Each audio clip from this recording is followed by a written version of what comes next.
안녕하십니까. 블룸버그 TV입니다. 잤다가 지금 새벽에 일어나는데 지금은 4월 17일 새벽 2시 46분입니다. 지금 현재 국제 정세에 대해서 급변하게 변하고 있는 부분이 하나 있어요. 그게 뭐냐면 4월 1일부터 지금 중국이 어떤 정책을 시행했냐면 여기 있죠. 4월 1일 금 수입에 대해서 대폭 완화를 했어요. 그래서 3월 말부터 지금 4월, 5월 인도 물량이 배에 선적되어 있다고 그렇게 자료가 나왔습니다. 이게 의미하는 바가 엄청나게 큰 거예요. 그 우연찮게 지금 저번에 제가 강의를 했잖아요. 그때 뭐라고 했습니까? 3월 30일쯤에 꼬라박고 있다가 그 다음에 금가이 기술적 반등을 하고 이때쯤인가 제가 강의를 했잖아요. 어떤 강의를 했어요? 제 3위 금강인가?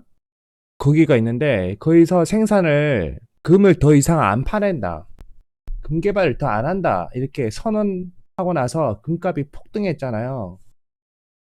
그 근거 자료 영상 제가 그때 남겨놨어요. 나중에 첨부를 해드릴게요. 궁금하시면 그거 보세요.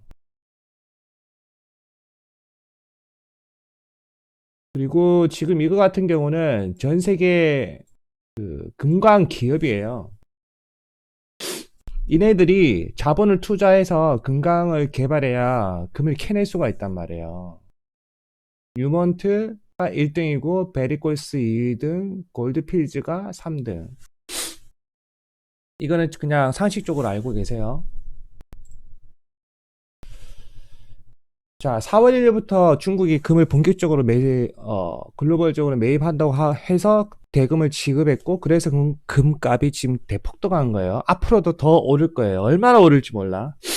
자, 그 부분에 대해서 쉽게 짚어드릴게요. 지금 우선 중국은 여기 적혀 있듯이 가상화폐 관련 국제 표준을 이제 조만간에 득하게 됩니다. 그것도 영상 제가 다 남겨놨죠. 우리가 비트코인이 맨 처음에 나왔을 때 언론에서 계속 나왔던 말이 뭐죠? 탈중앙화, 탈중앙화. 이 부분만 생각을 했는데 이거를 국가까지 확대해서 해석을 해야 이게 다 이해가 되는 거예요. 현재 중앙화라는 거는 전 세계는 지금 미국 중심으로 중앙화가 되어 있잖아요. 근데 이거를 이탈한다는 거지. 그 이탈을 해서 이득을 얻는 주체는 중국이에요. 결국 비트코인은 누가 컨트롤하고 있냐? 어떻게 보면 중국이 컨트롤하고 있는 것과 다름이 없어요. 다름이 없다고. 그거에 대한 부분도 제가 조금 이따 다 설명을 할게요. 큰 그림부터 알아야 되니까. 그러면 이 비트코인은 금을 대체한다고 우리가 뉴스에 계속 나오잖아요. 그래서 비트코인에 투자를 하잖아. 때마침 코로나가 터졌고 또. 맞죠? 이게 다 연결이 돼요. 비트코인이 금을 대체한다. 이 말은 대체제라는 거잖아요. 대체제. 대체제라는 거잖아. 근데 상식적으로 생각해도 여러분들이 비트코인과 금 가격이 완전히 반대되고 그런 건 또 아니에요. 성향이 그렇다는 거지. 우선 이 비트코인과 달러의 관계를 보면 반대예요, 반대. 달러가 강세되면 비트코인 가격은 무조건 내려가. 그거는 명백한 사실이에요. 그러면 이 달러가 강세가 되면 금 가격은 어떻게 돼요? 금 가격은 내려가요. 즉, 비트코인과 금은 대체제가 아니라 보완적 개념이라는 거죠. 언론에서는 비트코인이 금을 대체한다고 하지만 실제적으로 그 본질은 보완적 개념이라는 거죠. 무엇에 대해서? 달러에 대해서. 그러면 이 비트코인은 무엇입니까? 가상화폐죠. CBDC가 가상화폐는 아니지만 가상의 세계의 돈이잖아요. 대신에 이 CBDC와 비트코인의 다른 점은 뭐야? 정부가 보증을 하냐 안 하냐 그 차이뿐이란 말이에요. 본질은 똑같은데 정부가 보증하는 거는 CBDC고 정부가 보증 안 하는 거는 그냥 가상화폐 이렇게 표현을 해버린단 말이에요. 일명 토큰이라고 생각하는 거죠. 징표. 그런데 본질은 비트코인이나 금이 보안적 개념으로서 달러를 견제한단 말이에요. 그러면 이 비트코인의 어떤 국제적 입지가 늘어나면 늘어날수록 달러의 입지는 줄어드는 거죠. 달러의 입지는. 3월 30일까지는 금 가격이 하락했단 말이에요. 조금 전에 보여드렸죠. 왜 미국 정부에서 금 가격을 눌렀는지 이해가 되시죠? 코로나가 터지자, 어? 코로나가 터지자 달러를 미친 듯이 풀어내면 원래는 금 가격이 폭등을 해야 되는데 이 금 가격은 일반 개인이나 기관들도 컨트롤 못해요. 이 가격은 금의 가격은 국가만이 컨트롤이 가능하단 말이에요. 그래서 미국 정부에서 금 가격을 컨트롤해서 금 가격을 최대한 누른 거예요. 그러니까 어떻게 돼? 달러를 무한정으로 풀어도 달러 가치가 폭락하는 게 아니라 어느 정도 조금만 내려갔다가 달러 가치가 오히려 올라가거나 그런 비이성적 상황이 나온 거예요. 그런 거는 누가 컨트롤할 수 있어? 유일하게 국가만이 할 수 있는데 그 국가가 미국이에요. 미국만이 할 수 있는 거라고. 예전에 제가 말씀드렸잖아요. 김영 집에 가서 고기 구워 먹으면서 이상하다 생각한 결과가 이렇다라고. 그럼 이 달러 가치가 안정적으로 유지되거나 상승한다는 건 뭐예요? 돈을 미친 듯이 풀었는데도 달러 가치가 안정적으로 상승한다고. 아니면 달러 가치가 보합이 되든가. 그거는 이 미국이란 국가의 대외 인지도가 안정적으로 유지가 된다는 거예요. 약간 올라가든가. 너무 올라가면 안 되지. 인플레이션으로 미 국민이 또 죽어버리니까. 그걸 의미하는 거예요. 그거. 즉, 중국은 현재 비트코인을 무기로 미국을 공격하고 있는 거예요.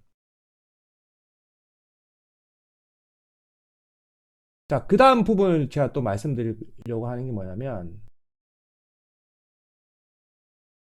지금 이제 4월 1일부터 이 중국이 금 매입량에 대한 규제를 대폭 완화를 했단 말이에요.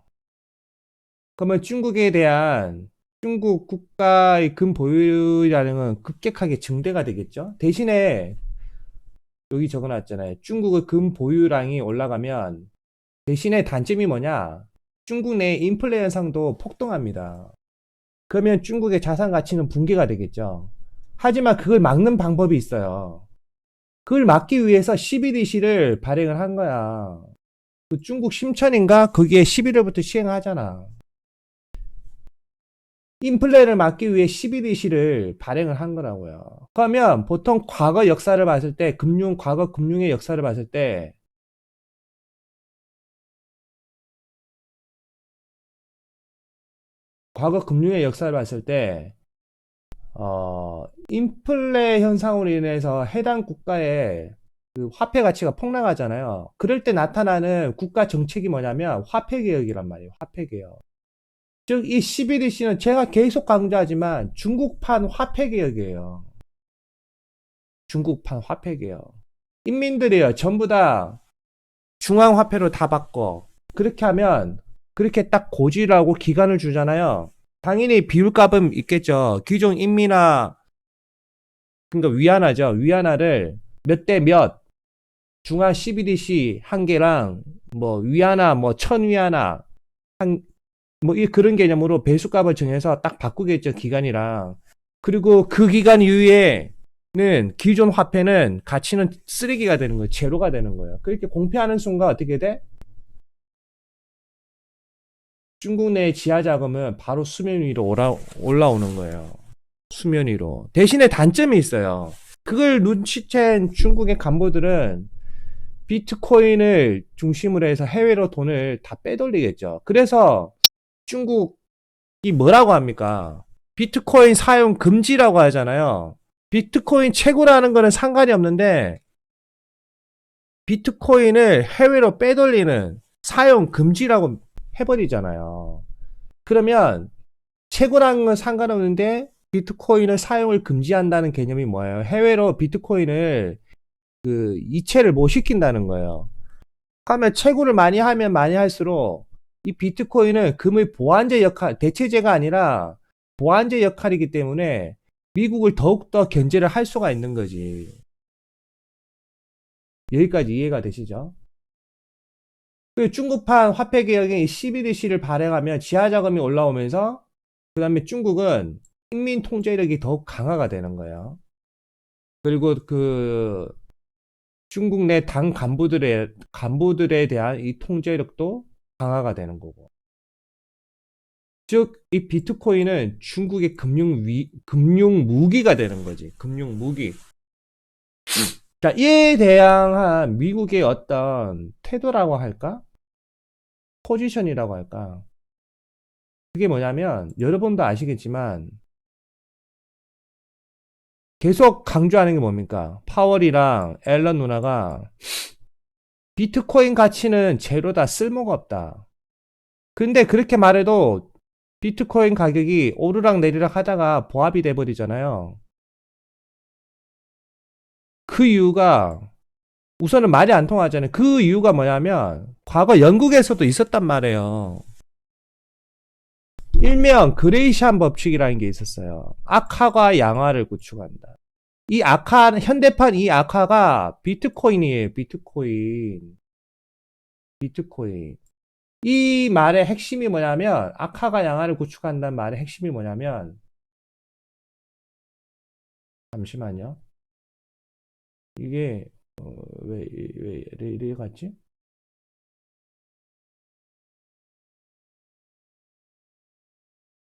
아, 잠시만요, 여러분.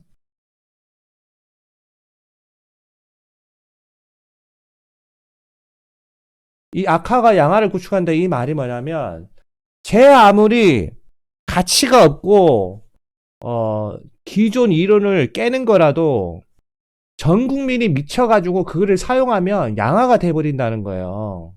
제 아무리 가치가 없는 것도 전 국민이 미쳐가지고 그거에 심취해서 그거를 가치가 있다고 생각하면 중앙정부도 어쩔 수가 없다는 거지. 양화가 돼버린다는 거예요. 그게 기본 틀이에요. 악화가 양화를 구축한다. 벌써 12분 강의했네. 이 부분에 대해서 조금 더 이렇게 나중에 강의를 할게요. 그래서 지금 가상화폐 관련 그 파월이나 앨런 누나가 아무리 가치가 없다, 그만해라 그렇게 해도 이게 안 먹히는 거야. 그래서 안 먹히니까 미국이 중국에 대한 그 견제 전략이 뭐냐?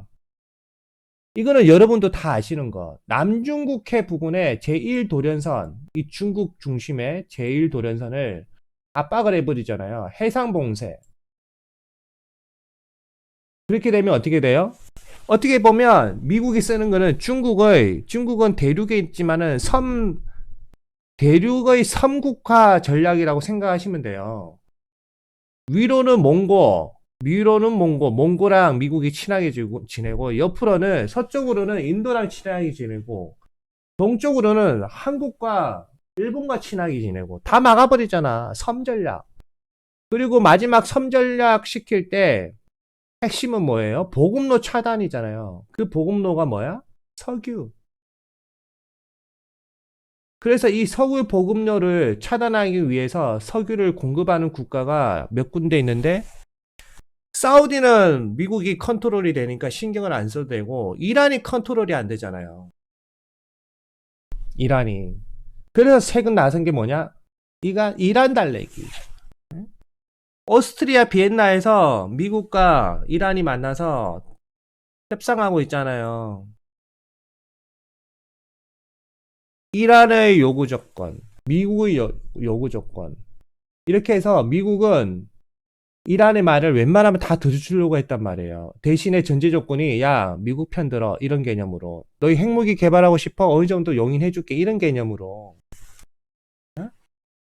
그런데 여기서 아킬레스건이 있냐면 뭐가 있냐면 이 이란의 영원한 숙적인 이스라엘이 가만 안 있는단 말이에요. 저번에 강의를 했잖아요. 이 이스라엘이 오히려 또 미국 정부를 압박하네? 어? 그러지 마. 이란은 영원한 우리의 주적이야. 지금 현재 국제 정세가 이래요. 그러니까 바이든 정부는 잘 되어 가는데 막판에 이스라엘이 그걸 다 틀어버리고 있어. 생각지도 않은 복병이 나타난 거죠. 이해가 되시죠? 그리고 추가적으로 지금 한 15분 강의인데 여기 그레이시안 법칙이라는 게 뭐냐면 과거에 영국에서는 그 로스차일드 가문이 미국 당시 영국 왕에게 돈을 빌려주면서 하나를 요구 조건을 겁니다. 그게 뭐냐면 통화 발행권. 왕이시여 우리가 돈을 걷어서 빌려드릴 테니까 국채란 걸 만들었습니다. 이자만 주세요. 원금은 안 갚으셔도 돼요. 대신에 통화 발행권을 주세요. 돈 찍을 수 있는 지금의 FRB 연준이 개념이죠. 통화 발행권을 주세요. 그렇게 해서 그때부터 통화를 발행했단 말이에요. 쉽게 말하면 은화를 발행하기 시작했단 말이에요. 처음에 은화는 이게 다 아는 거예요. 처음에 은화는 쉽게 말하면 은 100%라고 생각해요. 그렇게 해서 발행을 했는데 어느 순간 이게 돌다 보니까 악화가 나오기 시작한 거야. 그 악화가 뭐냐면 시장에서는 응 100%를 써야 되는데 이때 당시에 얼마나 시민들이 어리석했겠어요. 지금 인터넷이 발달해도 국민들이 어리석은데 맞죠? 그럼 그 옛날에 중세 시대 때는 얼마나 그 시민들이 뭐 무지했겠습니까? 은화를 주고도 이게 은화인지 알기나 했겠어요? 그러니까 중간에서 이거를 쉽게 말하면 편법으로 옆으로 깎아내요. 은화가 있으면 은화를 조금씩 이렇게 톱니바퀴로 파먹는다고. 그러면 이 조그만한 이런 입자들이 모이면 어떻게 돼? 한 개의 은하가 또 탄생하잖아요. 녹여가지고 다시 은하를 만들면 되잖아. 그게 성행했던 거예요. 그때 당시에 영국 정부는. 그게 사회적 문제가 됐던 거예요.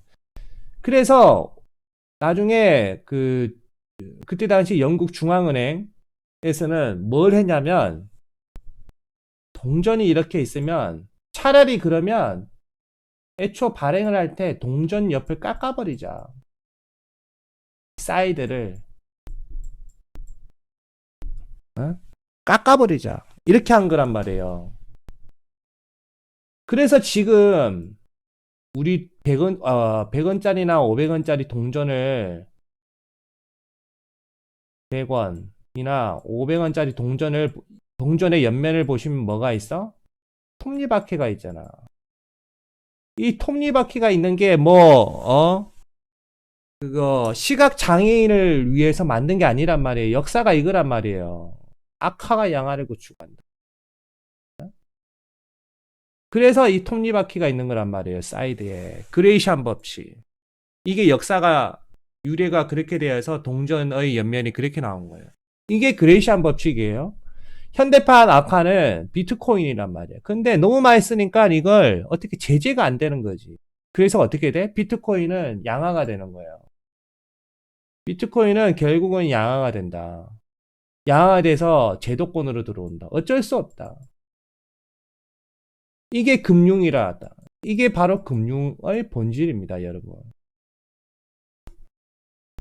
제도권으로 들어오니까 결국엔 어떻게 해야 돼요? 세금을 때리잖아.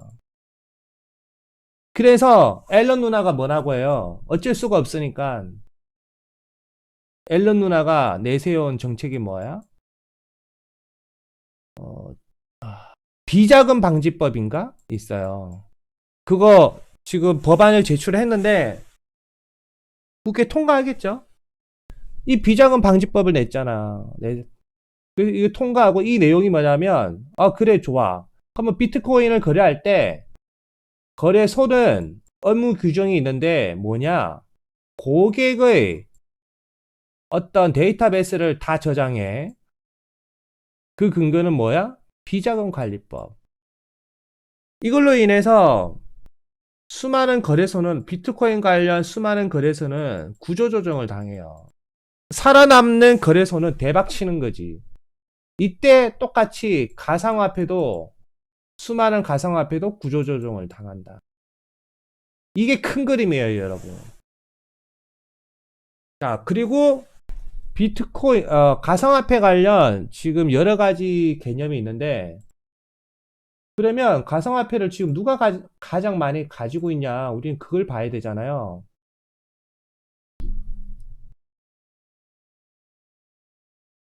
그걸 보면, 잠시만요. 우선은, 여기 비트코인, 여기 보이시려나? 잠시만요. 아, 보이는구나. 비트코인 채굴, 이게 2019년 기준인가? 그래요. 비트코인 채굴 능력으로 글로벌 점유율은 중국이 압도적이에요. 압도적. 채굴 기계가 압도적으로 많다는 거지. 미국은 7.2%밖에 안 돼. 그리고 제가 구글을 검색했어요. 이 사이트에 들어가면 구글 그거 비트코인 노드라는 것도 있어요. 그 노드를 검색을 해보면 미국이 20%, 미국이 20%예요. 미국이 20% 노드수. 근데 정확하게 비트코인을 가지고 있는 소유자의 국가는 어느 나라인지 알 수가 없어요. 왜? 익명성이니까. 근데 노드란 거는 비트코인 거래할 때 쉽게 말하면 네트워크망을 말하는 거고,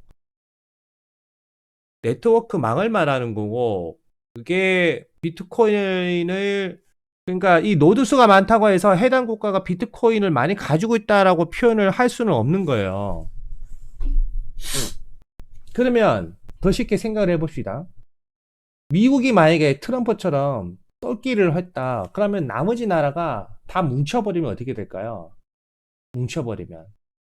미국 엿먹으라 하고 뭉쳐버려요.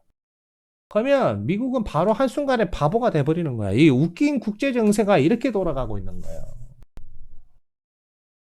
비트코인의 파워가 이만큼 무서워요. 그래서 제가 계속 강조한 게 뭐죠? 비트코인 결국에는 10만 설 갈 수밖에 없다, 이게. 왜? 중국 때문에. 당연히 지금은 조정이 오지만 또 조정 오는 것도 당연하고요. 결국에는 중국 때문에 비트코인은 10만 설을 가게 된다. 그리고 나서 수정 보완대에서 제도권으로 정착이 되겠죠. 그 큰 그림도 제가 강의를 했죠.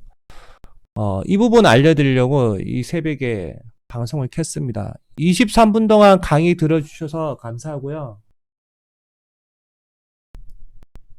구독과 좋아요는 저에게 큰 힘을 줍니다. 감사합니다.